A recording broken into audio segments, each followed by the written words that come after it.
la tela di Annibale Carracci, che raffigura il battesimo di Gesù al fiume Giordano, porta una data ben precisa a margine, e la data del 1585. Annibale era giovanissimo quando fece quest'opera, e in quel periodo storico già si risentiva in un certo senso di quelle che le direttive date dal Concilio di Trento per le opere da porre in chiesa, e difatti la tela del battesimo di Gesù, ecco, raffigura in modo eccellente la pagina evangelica secondo Matteo. Ecco, Gesù che scende nelle acque del Giordano per essere battezzato da Giovanni, e la figura del Cristo è una figura umile.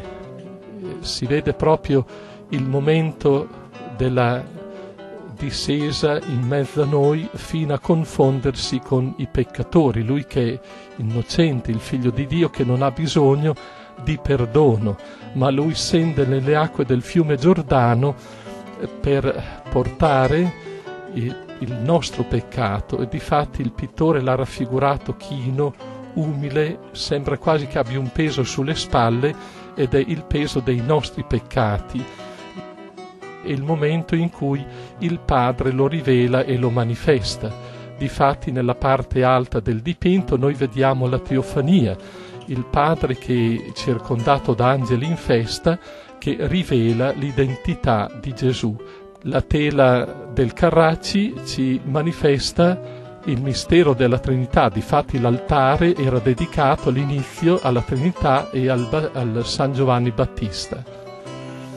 Abbiamo altri elementi piuttosto interessanti. A fianco, sulla sinistra, ecco, troviamo che ci sono degli adolescenti, 3 giovani, vestiti di bianco, che indicano col dito, ecco, è lui.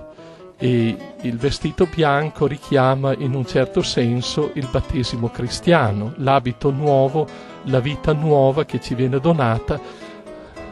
La tela è collocata nella cappella dove abbiamo il fonte battesimale dall'anno 1961. È un fonte battesimale che ha un significato storico perché è ricavato da un capitello delle case Ghisiglieri che si trovavano dove c'è la nostra chiesa.